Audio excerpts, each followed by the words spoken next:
Hello everybody, Glass Half Dead here, and today we are looking at Killzone Sector Fronteris Environment Expansion. I'm going to warn you, I'm going into this skeptically, to be polite. I'm not sure I'm going to like the terrain. But before we dive in, I want to know what you think. Do you like the terrain? Do you like the idea of this new Killzone? Let me know as I awkwardly unbox this. Oh, I'm going to need stuff. I'm going to need tools. Tools! I need my tools! So, how are you guys doing today? You know, a real YouTuber would skip this.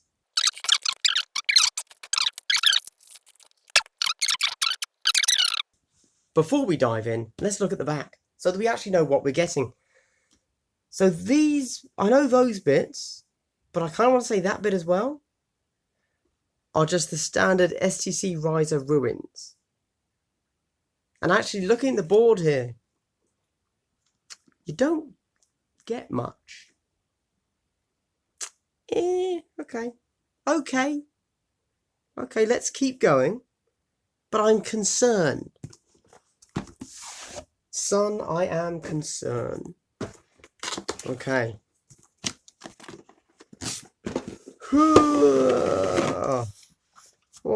Oh dear. It's like giving birth. It's about the same pain level, probably. Okay. Oh, okay. Alright, yep.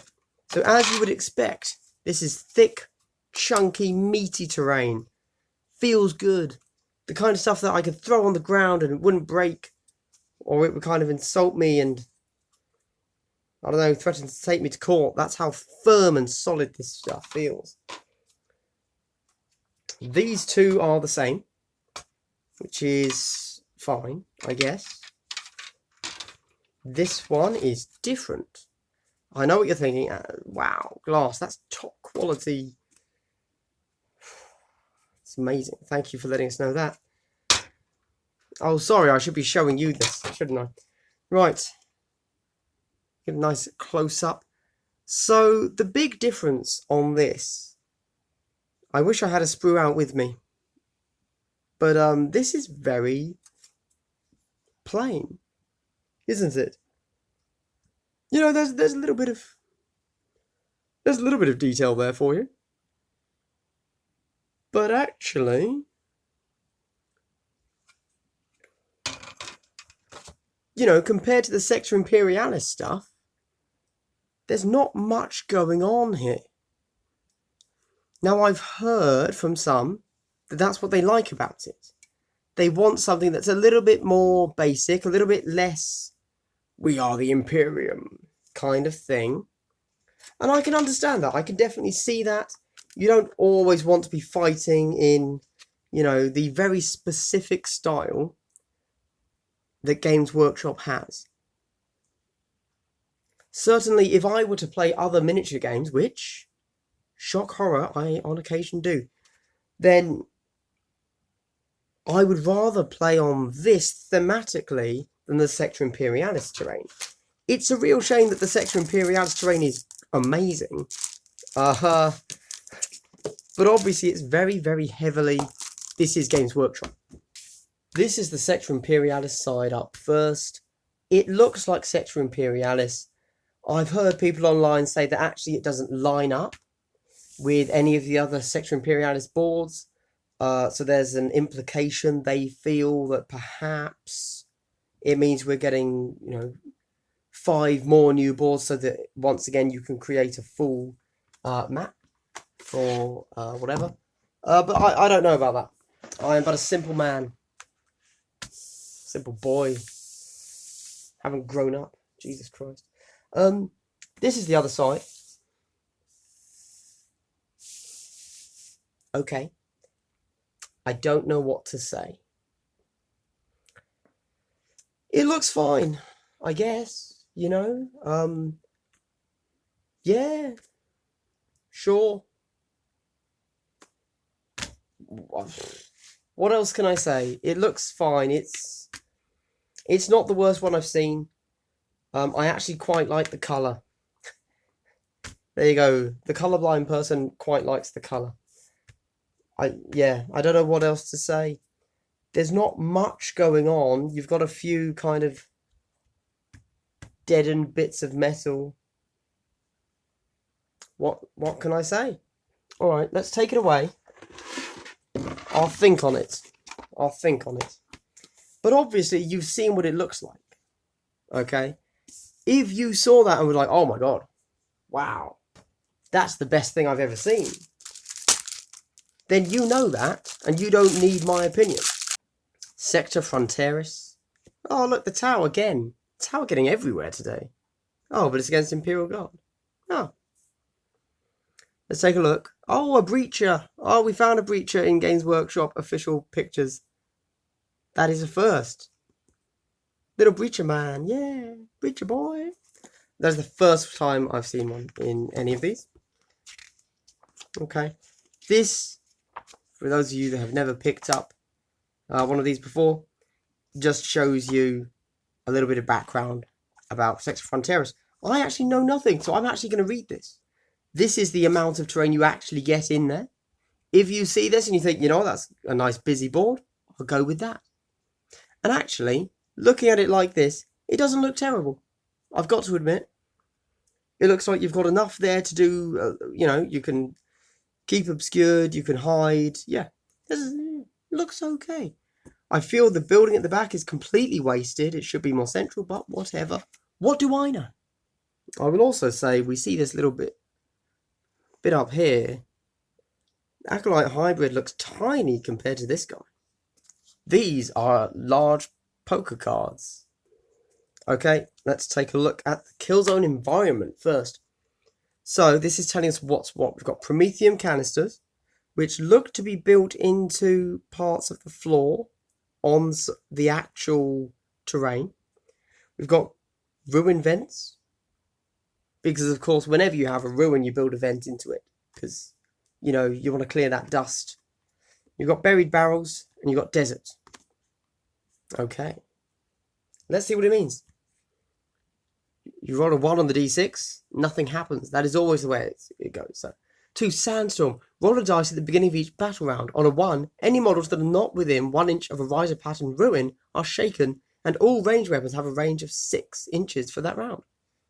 Cool, interesting, not bad. 3, shifting sands. All desert areas on the battlefield are difficult terrain, unless they are dangerous or impassable terrain. Cool, that's quite fun. You know, that's going to force you to stick to this main causeway or the little patches around it. 4, solar storm. Roll a dice. From the beginning of the battle round that corresponds to that number, comms, tactics, and abilities cannot be used, except those used after the mission. And players add 1 to wound rolls made for attacks that target models that are not at least partially underneath the roof of a riser pattern ruin. Oh, okay. Interesting. You're going to get a lot of kills, I guess. Stinging vermin. Roll a dice each time a model advances before it moves or declares a charge. On a 1, that model suffers a mortal wound. Okay.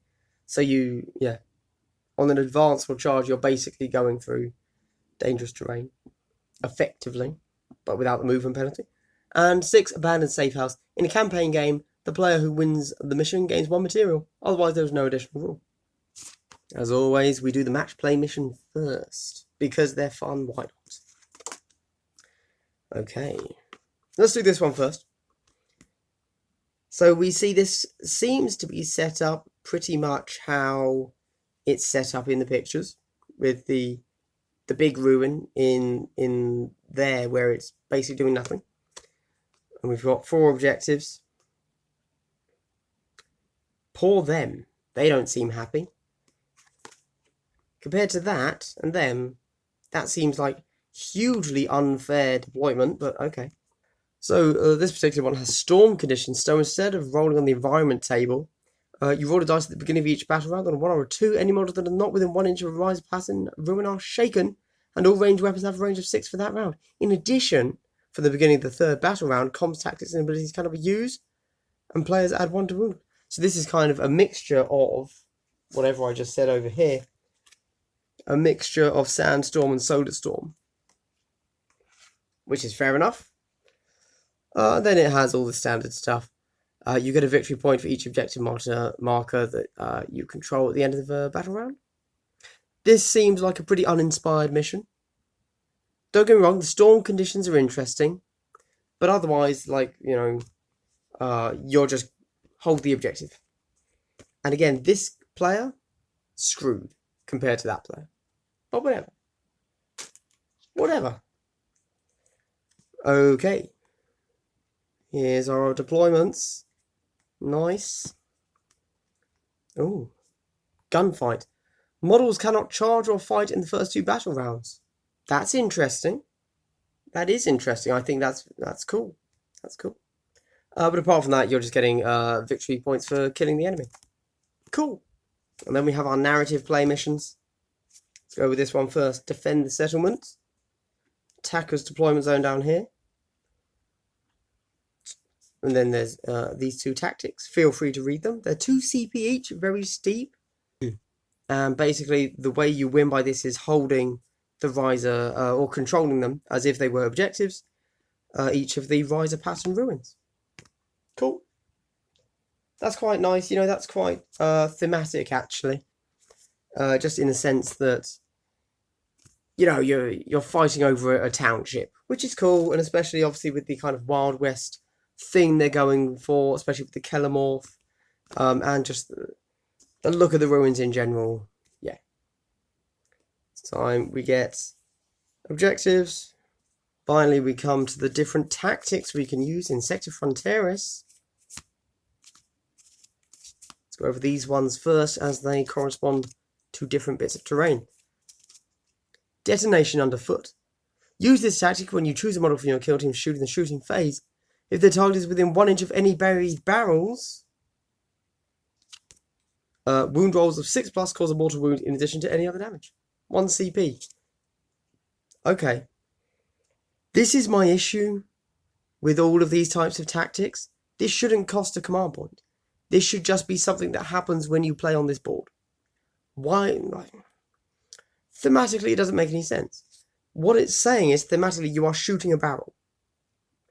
Why am I spending a command point to then blow that barrel up? Pit trap. So, desert. Use this tactic at the start of the movement phase. Choose an enemy model, other than a shaken model, that is standing entirely on desert. They must remove at least 1 inch in this phase. Oh, sorry. They must move at least 1 inch in this phase. If they do not, they are taken out of action. Whoa.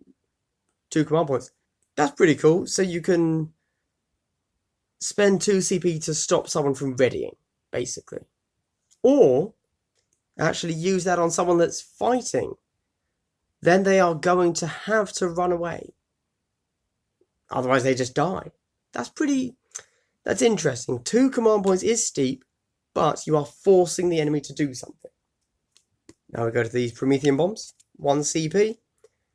Use this tactic in the shooting phase when you choose a model from your kill team to shoot, and that model is within 1 inch of any Promethean canisters on riser pattern ruined roof. On a riser pattern ruined roof. Instead of using their weapons, that model can throw a Promethean Bomb. The Promethean Bomb has the following profile: 8 inch, grenade D6, strength 4, AP -1, damage 1. That's not bad. Cool. I get it. And finally, we get the vents. 2 command points. This better be good. Use this tactic at the start of the shooting phase. If there are any models from your kill team that are not shaken within 1 inch of a riser pattern ruin vent, until the end of the phase, models within 3 inches of the vent count as obscured, even if they are completely visible to the firing model. Okay. Okay, we're in the home stretch now. Claim bounty for 1 CP. Use this tactic when a model from your kill team takes an enemy specialist out of action with an attack or a psychic power. That model gains an experience point. Oh. Okay, interesting. Solar Glare for 2 CP. Use this tactic at the start of the shooting phase in the first battle round until the end of the phase, subtract 1 from all hit rolls.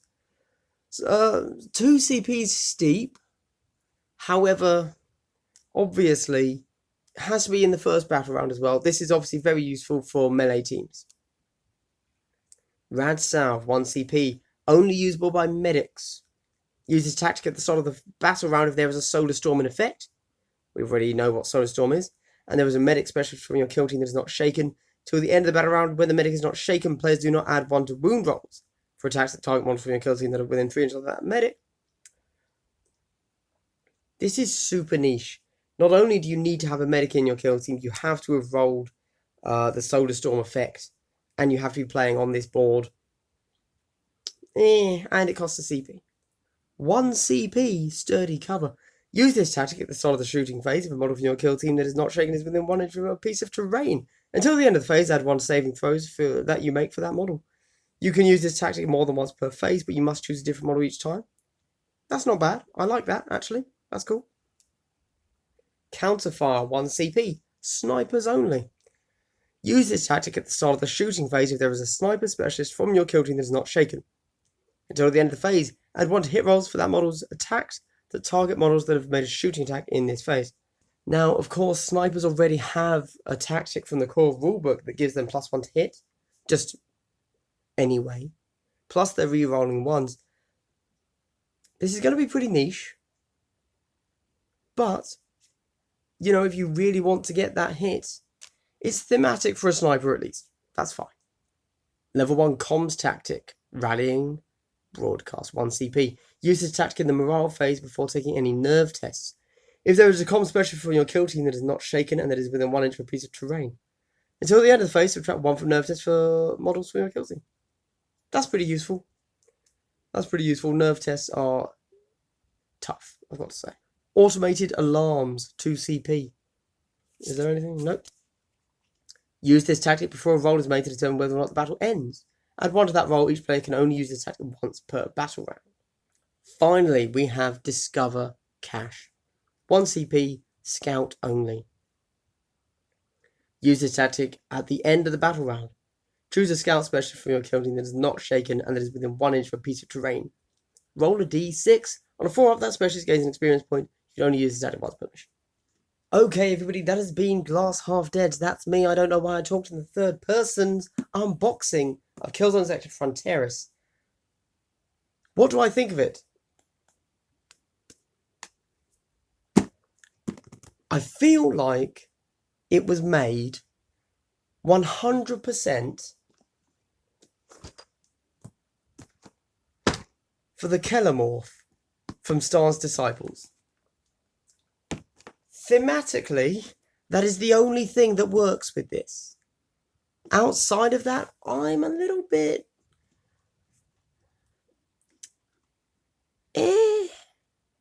about the whole thing, you know? Don't get me wrong, I quite liked the environment table that it had. And the ruins are okay. I quite like some of the smaller ruins. The big building doesn't do much for me. I'd happily use the smaller ruins as scatter terrain in my other games. As it stands, this one would be a pass from me, actually. Yeah. I mean, I've bought it. So who cares? But if I was to, this would be one of the last ones I recommend to someone, unless they had a very specific need for a certain thing of not 40k looking terrain. If you like the terrain, pick this up. If you don't like the terrain, this is a miss. Having said that, I realise that that's just kind of how all of these kill zones work. But I feel like we honestly had such a strong showing with the Sector Mechanicus and then Sector Munitorum. Like they were just really strong, and I highly recommend everybody picks those up. But as we've been going, we then got the Deathworld Forest, Wall of Martyrs, and now this. I feel that as we go, they are less and less worth it. I don't know. Either way, if you like the terrain, you already know that you are going to pick this up. And in that case, I'm glad that I could unbox it for you so you could see what you're getting. For me, Anyway, this has been Glass Half Dead. I hope you've enjoyed this unboxing. I hope you've had a great day, and I hope you continue to have a great day. Glass Half Dead, saying goodbye.